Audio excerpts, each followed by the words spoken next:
Bonjour à tous et bienvenue au webinaire de GloboSign sur les signatures numériques. Pourquoi sont-elles essentielles? Je m'appelle Stéphanie Gallet et je suis responsable marketing régional pour GloboSign France. Je vous remercie de nous avoir rejoints aujourd'hui. Alors aujourd'hui, notre intervenant sera Charles Larue. Il va nous parler donc de l'importance des signatures numériques. Charles est chargé de compte pour la Belgique et le Luxembourg et il va aujourd'hui donc faire le point sur les signatures, comment elles fonctionnent et vous en dire plus. Donc vous vous demandez sûrement comment vous pouvez intervenir lors de notre webinaire aujourd'hui.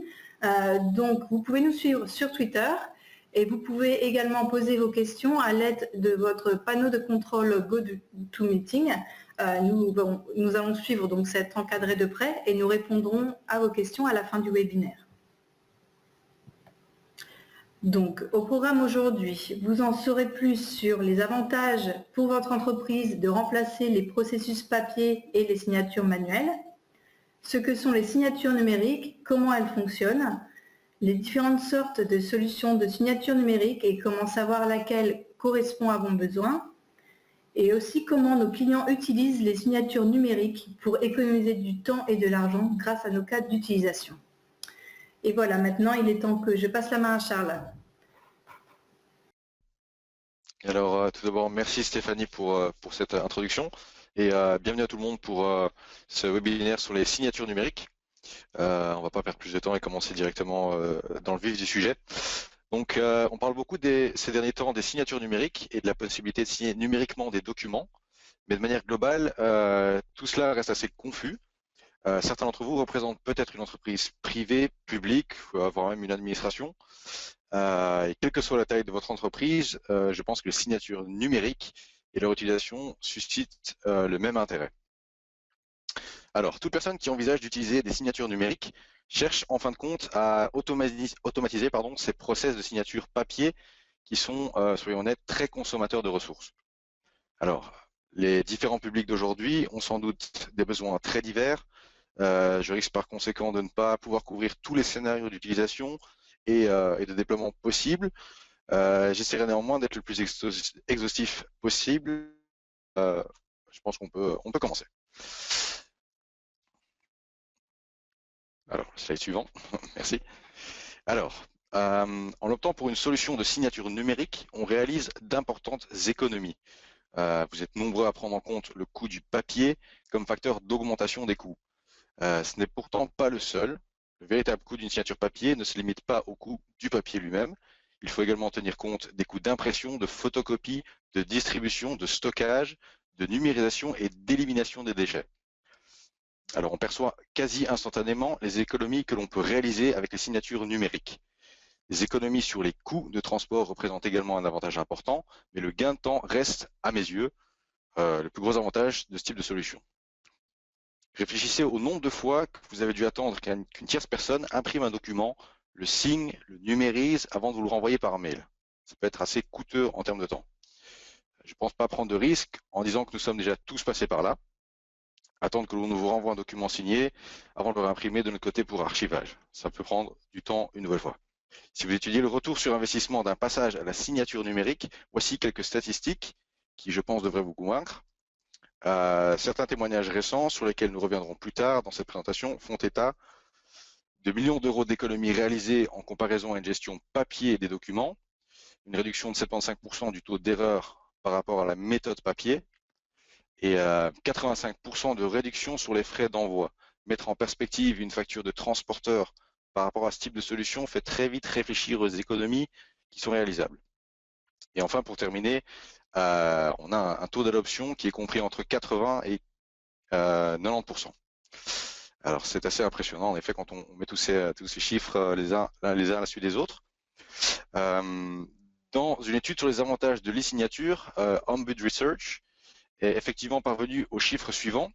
L'utilisation de signatures numériques permet de réduire de 16 € par document le coût d'une signature en comparaison à une signature classique. Quand je dis signature classique, bien entendu, je parle d'une signature papier. Et donc, comme on peut le voir, les avantages sont relativement nombreux. Alors, en plus des économies de coûts, Ces solutions offrent également des avantages moins quantifiables, mais pas pour autant négligeables, comme l'amélioration de l'expérience client. Le nombre de secteurs est une grosse plus-value.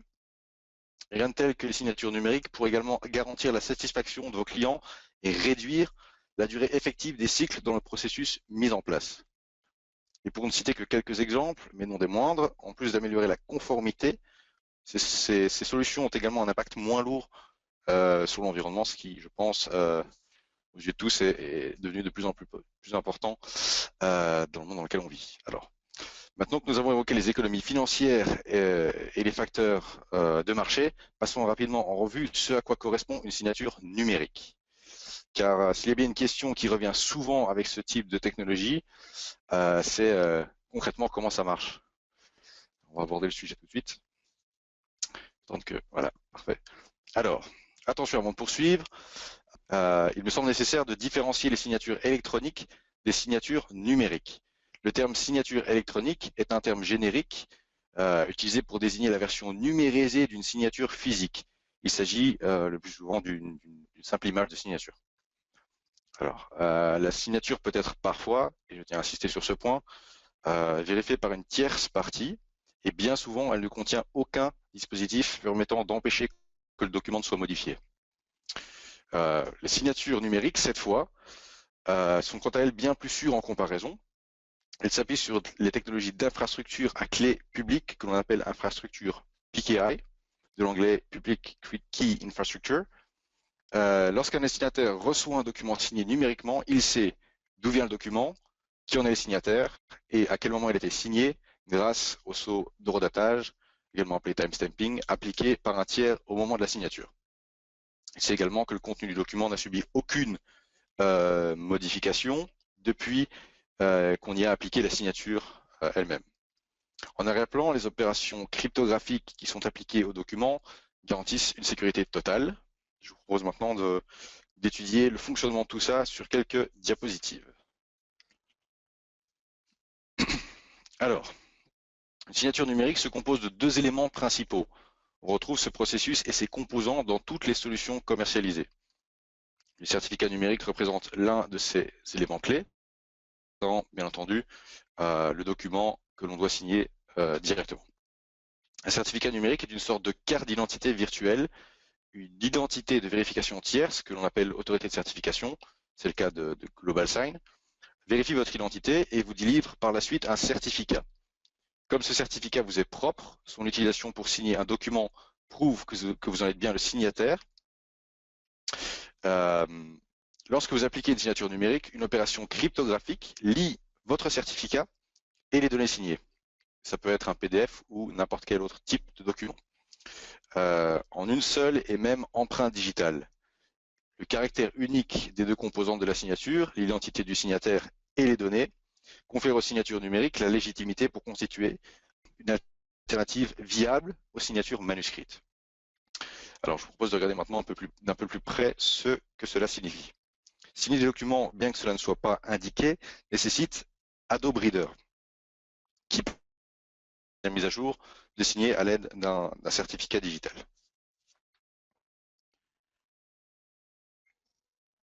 Alors, lorsque vous signez un document avec une signature numérique, qu'est-ce que vous souhaitez réellement atteindre comme objectif? L'une des premières choses à rechercher est de s'assurer que le document n'a pas été modifié en cours de route. C'est ce qu'on appelle l'intégrité du document. On cherchera également à s'assurer que le signataire du document correspond bien à la personne à laquelle on pense et à personne d'autre. On parle alors d'authenticité de la signature. Enfin, on voudrait être certain que la personne qui a signé le document ne peut nier l'avoir fait. C'est ce qu'on appelle la non-répudiation.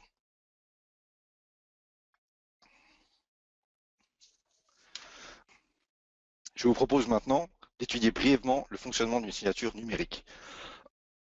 Le processus cryptographique en arrière-plan, qui permet à la signature numérique de remplir ses fonctions, fonctionne généralement ainsi.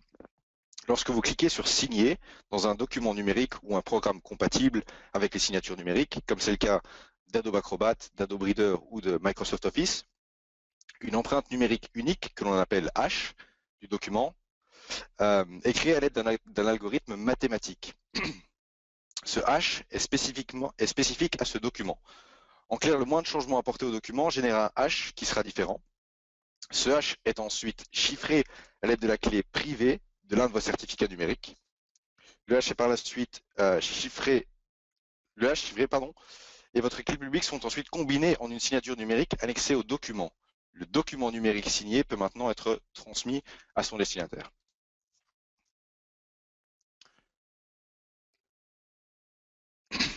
Alors, observons ce qui va se passer maintenant du côté de la personne qui reçoit le document.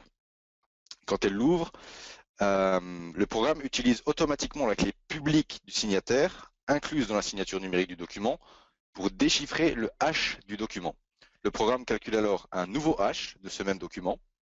Si celui-ci correspond au hash déchiffré lors de la première étape de mon explication, le programme sait que le document n'a pas été modifié depuis sa signature et va afficher un message qui confirme cela. Le programme va également afficher l'identité du signataire à l'aide des données de la clé publique utilisée pour appliquer la signature. Alors, cela correspond-il à nos besoins? Je vous propose de vérifier. Pour ce qui est de l'intégrité, on part et vérifie si le document a été modifié. Si les hash sont identiques, le contrôle d'intégrité est OK. La clé publique confirme l'identité de l'auteur et par conséquent l'authenticité de l'expéditeur. On est bon sur ce point. Enfin, pour ce qui est de la non-répudiation, le hash peut être déchiffré à l'aide de la clé publique. Le document a été signé à l'aide de la clé privée correspondante qui ne doit être qu'en possession de son propriétaire. Ici aussi, tout est bon.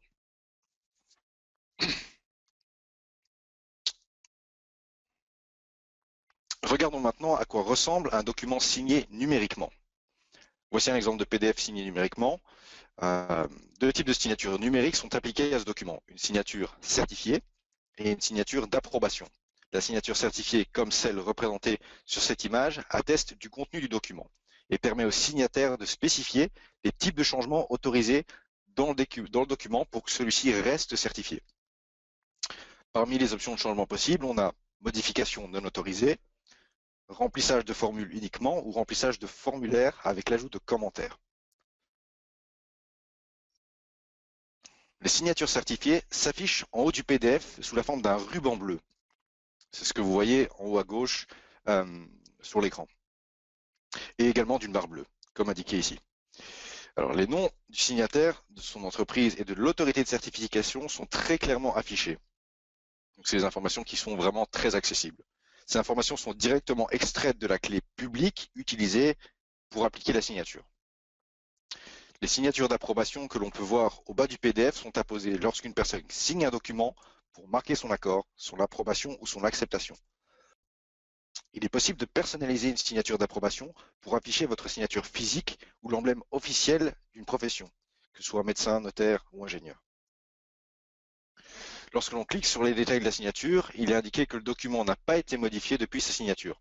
Si le condensé, le hash, dont je parlais précédemment, ne correspond pas, signifiant par là que le document a été modifié d'une façon ou d'une autre, une croix rouge va être affichée sur l'écran, en haut du document, à la place du ruban bleu et de la barre bleue que vous voyez actuellement.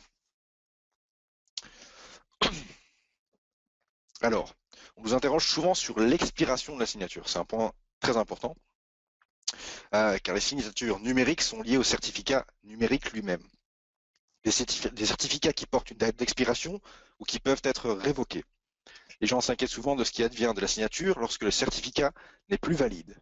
Eh bien, pour certaines signatures, lorsque votre certificat expire, la signature du document affiche une alerte indiquant qu'elle n'est plus valide, comme le montre le triangle jaune sur ce schéma.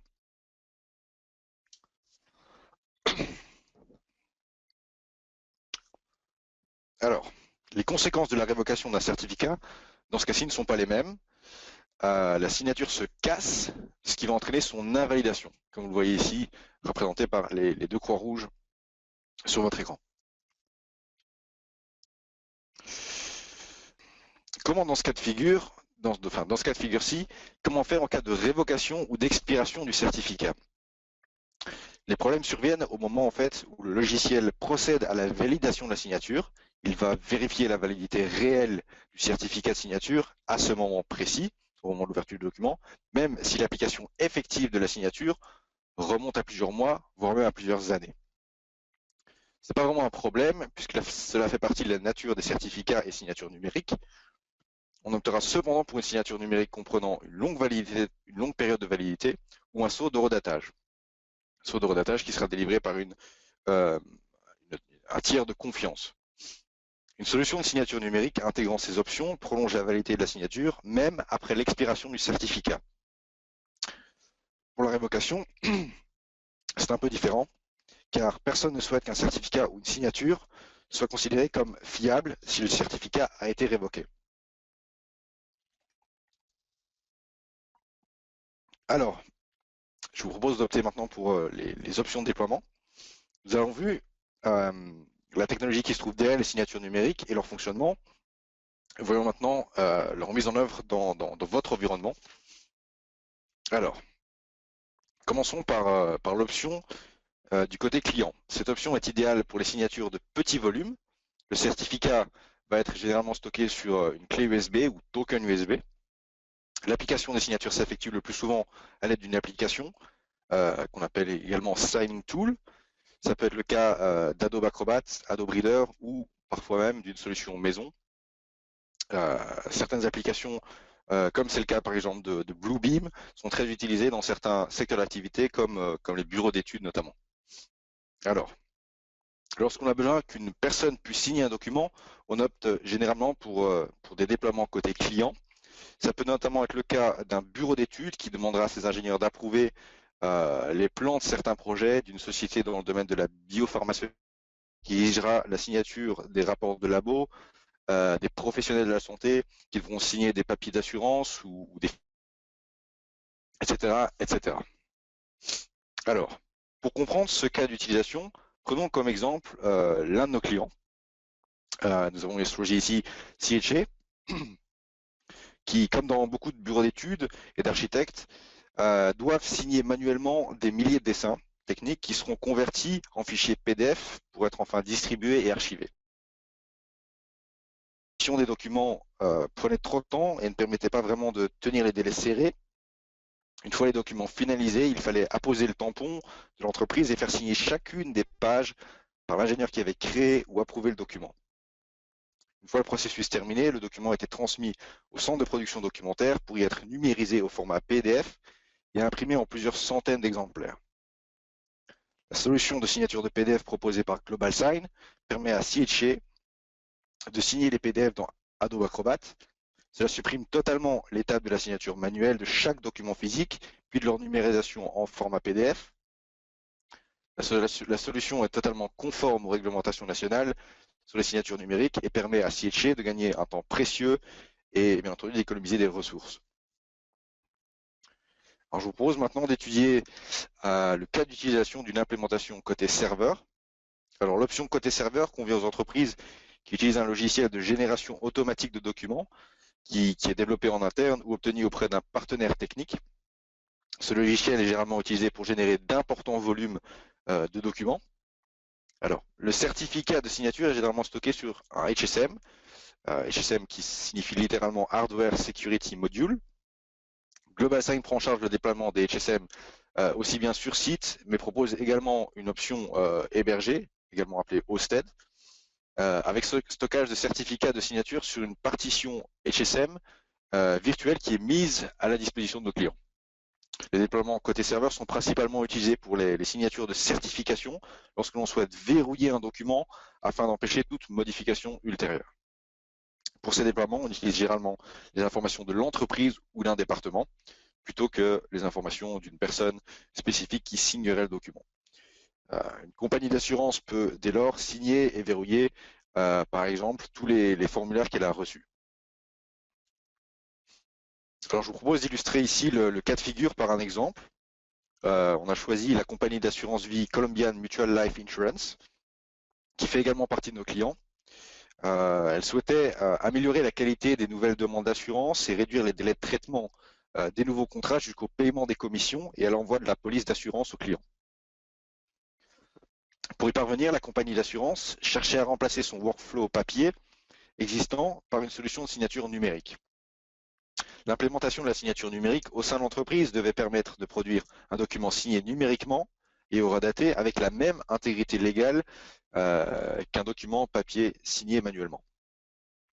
Pour inciter les agents à adopter la nouvelle application en ligne, afin de remplacer le processus papier auquel ils étaient habitués, la signature numérique devait impérativement être rapide, facile à utiliser et jugée valide instantanément par toute application de lecture de PDF. C'est ce que fait la solution proposée par GlobalSign. Comme Columbian Mutual utilise une solution basée sur un serveur, aucun token ni matériel supplémentaire n'est requis lors de la signature. Le certificat de signature est stocké et protégé sur un HSM, qui est dans ce cas-ci hébergé par GlobalSign. L'assureur vérifie la demande de police avec le client et une fois le contenu approuvé par le client, upload celui-ci vers le serveur de signature et tout cela en un seul clic.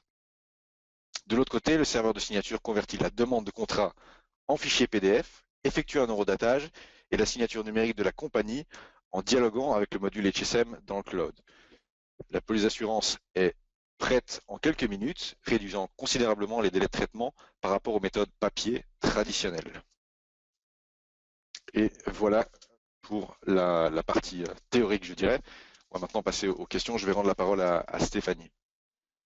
Et merci beaucoup, Charles. Il y a en effet beaucoup d'informations très utiles dans ce webinaire. J'espère que ceci aidera tous ceux qui nous écoutent aujourd'hui à comprendre ce que sont les signatures numériques, comment elles fonctionnent et les avantages qu'elles peuvent leur apporter s'ils décident de mettre en place une telle solution dans leur entreprise. Donc, regardons maintenant de plus près les questions. Je vois que nous avons d'abord une question à propos du webinaire et de la présentation PowerPoint. Donc, toutes les personnes qui se sont inscrites à notre webinaire recevront une copie de la vidéo et des slides par email d'ici la fin de la semaine. Donc, regardez bien vos emails de près, vous allez bien recevoir des informations directement, il n'y a pas de problème. Donc, regardons pour les autres questions. Je vois que nous en avons quelques-unes. Alors, les certificats peuvent-ils être partagés par plusieurs personnes? Alors, c'est une très bonne question. Dans le cadre d'un certificat, il peut être émis soit au nom d'un individu, ça peut être également émis au nom d'un département, voire même au nom de l'entreprise tout entière. Les entreprises doivent pouvoir signer des documents avec la même identité. Il est alors préférable, je pense, d'opter pour un certificat pour un service spécifique ou un département au sein de l'organisation, voire même d'un certificat pour l'organisation complète. Dans ce cas-là, il est alors en effet possible que le certificat soit partagé entre plusieurs personnes. Donc oui, pour résumer et pour répondre concrètement à la question, effectivement, il est possible, sans souci, de partager un certificat auprès de différents utilisateurs dans le but de signer des documents, que ce soit PDF ou autre. D'accord, merci beaucoup Charles pour cette réponse. Alors, les questions, donc nous en avons une autre. Alors, comment cette solution se compare-t-elle aux autres solutions existantes?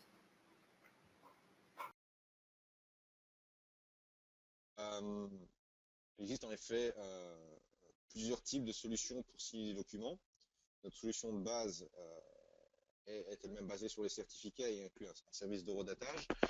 Une fois que vous avez votre certificat, la seule autre chose dont vous allez avoir besoin est le logiciel qui va vous permettre de créer votre document, par exemple Microsoft Office ou Adobe PDF. Ok, d'accord, ça semble assez simple. Donc, la prochaine question aborde la question du prix cette fois-ci. Combien coûte cette solution?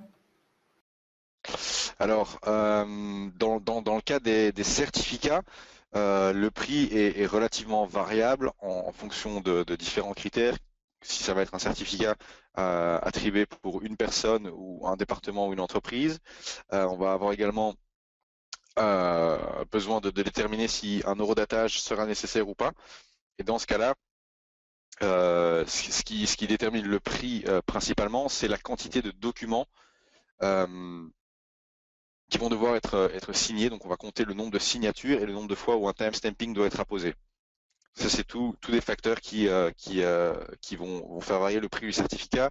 Il y a également, bien entendu, la durée de validité du certificat qui peut aller de 1 à 3 ans selon le type de certificat choisi. Ça, c'est les facteurs qui influencent le coût de cette solution. D'accord, parfait. En tout cas, si vous avez besoin de recevoir un devis pour une demande particulière, n'hésitez pas à nous contacter directement. Vous aurez toutes les informations de contact sur notre site internet si vous souhaitez recevoir un devis. Alors la prochaine question, quel type de document peut-on signer numériquement et est-ce qu'il y a des restrictions? Alors, en termes de signature, encore une fois ici, tout va dépendre du type de certificat utilisé. Mais les principaux types de documents qu'il est possible de signer à l'heure actuelle avec les signatures numériques, ce seront soit des documents PDF, soit des documents Microsoft Office, que ce soit Word, Excel, PowerPoint ou autre. Tous ces types de documents-là peuvent être signés à l'aide d'un certificat numérique, Global Sign ou autre d'ailleurs. Voilà. Ok, d'accord. Alors regardons si nous avons encore d'autres questions. Oui, comment la signature fonctionne-t-elle dans le cas d'un fournisseur avec son client? Donc par exemple, est-ce qu'un document peut-il être signé à des heures différentes avec des allers-retours entre le fournisseur et le client? Alors là, la réponse est assez facile. Effectivement, c'est possible. On peut apposer sur un document une signature ou plusieurs. Selon le signing tool qu'on va utiliser, on va pouvoir paramétrer si un ou plusieurs signataires doivent marquer le document. Donc effectivement, la limitation n'est pas fixée à une personne signant le document.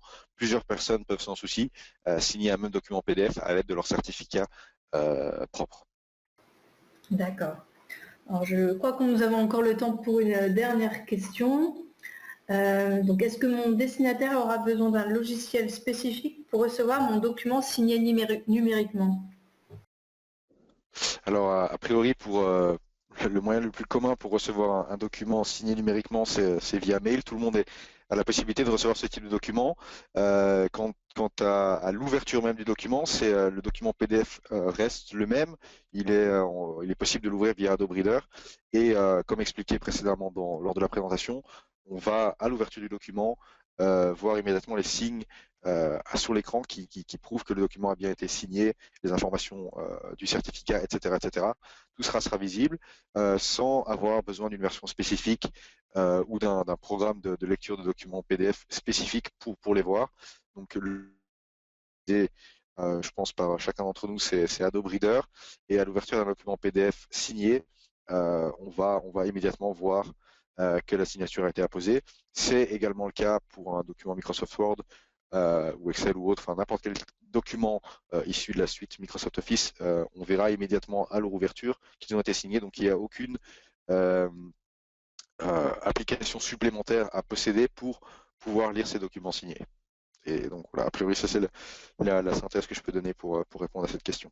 D'accord. Merci beaucoup en tout cas Charles pour toutes ces réponses qui, j'en suis sûre, vont beaucoup aider nos interlocuteurs aujourd'hui. Donc je vois que c'est à présent la fin du webinaire, donc nous n'avons malheureusement pas le temps de répondre aux autres questions, mais nous allons vous contacter directement pour y répondre après ce webinaire. Il n'y a pas de souci, nous avons bien pris en compte vos questions. En tout cas, donc je voulais vous rappeler qu'un email sera envoyé d'ici la fin de la semaine. Et je voulais remercier Charles pour cette présentation aujourd'hui et à vous tous d'avoir participé à notre webinaire. Je vous souhaite en tout cas une bonne fin d'après-midi et peut-être à un prochain webinaire. Au revoir. Au revoir tout le monde.